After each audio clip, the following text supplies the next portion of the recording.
இது உங்களுக்கு ஞாபகம் இருக்கா? இதுவும் உங்களுக்கு ஞாபகம் இருக்கா? இதுவும் உங்களுக்கு ஞாபகம் இருக்கா? இது எல்லாமே நம்ம ஒரு காலத்தில் பயன்படுத்திட்டு தான் இருந்தோம். நேற்று நீயா நானா பார்த்துருந்தீங்கன்னா டிஜிட்டல் அடிக்ஷன் எந்த அளவுக்கு ஒரு பர்சனோட லைஃப்பில் இன்ஃப்ளூயன்ஸ் பண்ணுது, ஒரு பர்சனை எப்படி மாற்றுது, ஒரு பர்சனோட வாழ்நாளில் அவங்க எந்த அளவுக்கு அந்த ஃபோன் கூட கனெக்டடாக இருக்காங்க. நம்ம வாழ பிறந்திருக்கோம். இந்த உலகம் என்பது நம்மளுக்காக கடவுள் இயற்கையான விஷயங்கள் நிறைய படைச்சிருக்காரு. அதை பார்க்கறதுக்கும் அதை உணர்றதுக்கும் அது கூட டைம் ஸ்பெண்ட் பண்ணுறதுக்கும் தான் நம்ம இங்கே பிறந்திருக்கோம். சோஷியல் மீடியாவில் டைம் ஸ்பெண்ட் பண்ணுறதுக்கு கிடையாது. இது என்னுடைய ஸ்டோரி தான்.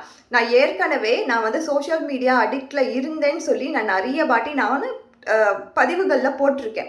சிவா கார்டு எடுக்கும் பொழுதெல்லாம் அடிக்ஷன் கார்டு வந்துச்சுன்னா என்னுடைய ஸ்டோரியும் சேர்த்து தான் நான் சொல்லியிருக்கேன்.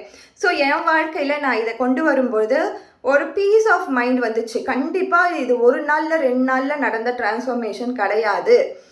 இது நீங்கள் இன்க்ளூட் பண்ணோன்னா வாழ்க்கை முறையில் லைஃப் ஸ்டைலில் கட்டாயம் நிறைய சேஞ்சஸ் நீங்கள் கொண்டு வரணும். ஸோ நான் ஜிபே அப்படின்ற ஒரு விஷயத்தையும் ஒன்லி இஎம்ஐக்கு மட்டும்தான் நான் அதை பே பண்ணிகிட்ருக்கேன். இஎம்ஐயில் கட்டணுன்னா கண்டிப்பாக நம்மளுக்கு ஒரு ஆப் தேவைப்படுது இல்லையா, அதுக்கு மட்டும் தான் நான் பயன்படுத்திகிட்டு இருக்கேன்.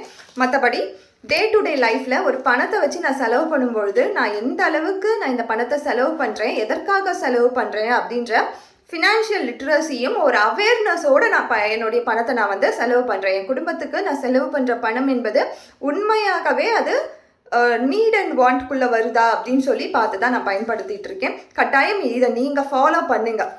இதை கட்டாயம் எல்லோரும் ஃபாலோ பண்ணுங்கள். ஃபினான்ஷியலாக நீங்கள் அவேர்னஸோடு இருக்கணும்னா பணம் என்பதை கையில் வச்சு பயன்படுத்த கற்றுக்கோங்க. இதை நான் நிறைய வாட்டி சொல்லியிருக்கேன்.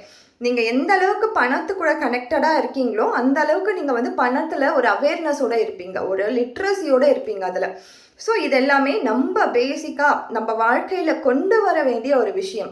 அதே மாதிரி இந்த பேப்பர் என்பது என் லைஃப்பில் வந்த அப்புறமா நான் படிப்பு அப்படின்றத மறுபடியும் நான் படிக்க ஆரம்பித்தேன். படிப்பு அந்த டெக்ஸ்ட்டை நான் பார்க்கும்பொழுது, அதுவும் பேப்பரில் பார்க்கும்பொழுது என் கண் அவ்வளோ ரிலாக்ஸ்டாக இருக்குது. ஒரு டிஜிட்டலாக பார்த்து படிக்கிறதுக்கும் பேப்பரில் படிக்கிறதுக்கும் நிறைய வித்தியாசம் இருக்குது. நீங்கள் அதை உணரும் போது தெரியும். பட் இதோட ஆனுவல் இதுவே பார்த்திங்கன்னா சப்ஸ்கிரிப்ஷனே ரொம்ப கம்மி தான். நம்மளுடைய மந்த்லி இந்த நெட்ஃப்ளிக்ஸு ப்ரைமு கண்டதுக்கு நம்ம கட்டுறதை விட ரொம்ப ஆனுவல் சப்ஸ்கிரிப்ஷன் பேப்பருக்கு கம்மி தான். கண்டிப்பாக உங்கள் லைஃப்பில் நீங்கள் இன்க்ளூட் பண்ணி பாருங்கள். ஒரு டிரான்ஸ்ஃபர்மேஷன் உங்களுக்குள்ளேயும் வரும். ஏன்னா நான் பண்ணதை தான் உங்களுக்கு ரெக்கமெண்ட் பண்ணிகிட்ருக்கேன். நீங்களும் கட்டாயம் இதிலேருந்து வெளியில் வரலாம்.